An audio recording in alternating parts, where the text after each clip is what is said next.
আমি শ্রেয়া। এখন ভোর ভোর আমি প্রায় অন্ধকার থাকতে থাকতে উঠে গেছি। এখন ওই 4:30-35 এমনি বাজে। তো উঠে আমি প্রথমে স্নান করে ঘরের সব বাসি কাজ করে নিয়েছি, টিফিনও বানিয়ে নিয়েছি। এখন আমি রেডি হচ্ছি, যাব কলকাতার উদ্দেশ্যে। কারণ আমি বলেছিলাম যে এশিয়ার সবথেকে বড় বিউটি শো এক্সপোতে আমি যাব কলকাতা বিশ্ব বাংলার সামনে, ওখানে এক্সিবিশন হলে।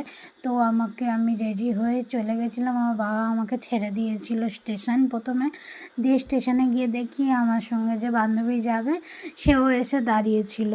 দিয়ে আমরা আবার বলছি যে এই কিছু ঘন্টার জন্য যাব, তার জন্য 2-3টে ব্যাগ নিয়ে যাচ্ছি। দিয়ে আবার কিছুক্ষণ দাঁড়িয়েছিলাম। আমাদের সঙ্গে আরও কিছুজন যাবে তাদের জন্য, আর এও যাবে আমাদের সাথে। কিছুক্ষণ পর আমরা যে ট্রেনটায় যাব সেটাও চলে এসেছিলো। আমরা বসারও জায়গা পেয়ে গেছিলাম ভালোভাবে।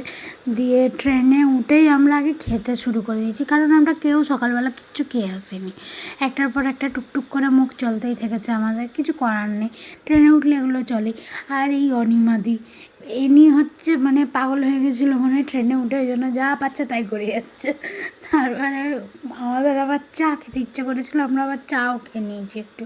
দিয়ে বাইরের দৃশ্য দেখতে দেখতে প্রায় অনেকটা চলে আসার পর আমরা একটুখানি ঝালমুড়ি কিনলাম যে খাবো বলে, বেশ ভালোই মাখিয়েছিল। সেটা খেতে খেতেও আমরা চলে যাচ্ছিলাম। দিয়ে আবার আমাদের একচোট ঘুমও হয়ে গেছে, কিছুটা ঘুম পুরো না হলেও একচোট হয়েছে। তারপরে আমরা সাঁতরাগাছি নেমেছিলাম।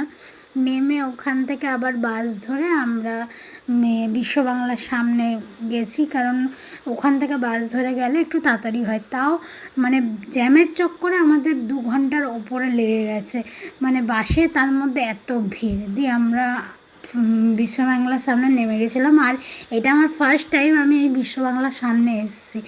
দিয়ে ওইখান থেকে ওই 2-3 মিনিটের রাস্তা হেঁটে গিয়ে আমাদের এক্সিবিশান হলটা, গিয়ে বাইরেটা থেকে দেখতে কি সুন্দর লাগছিল, ভেতরে তো আরও সুন্দর জায়গা।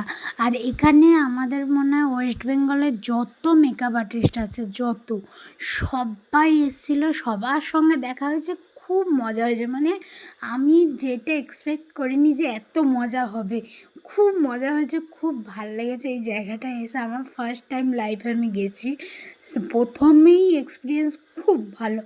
এখানে কোনো এন্ট্রি ফি লাগে না, এখানে একটা রেজিস্ট্রেশন করতে হয়, একটা স্ক্যানার দেয়, ওটা স্ক্যান করে ঢুকতে হয়। তো আমরা প্রথমে লাইনে দাঁড়িয়ে স্ক্যান করে আমরা ঢুকে গেছি। প্রথমে আমাদের ম্যাডামের সঙ্গে দেখা করে নিয়েছিলাম। আর এই ভিডিওটাই আমি পুরোটা দেখাতে পারছি না, আমি পরের ভিডিওতে দেখাবো কি করলাম সারাদিন আর কি হলো ওখানে।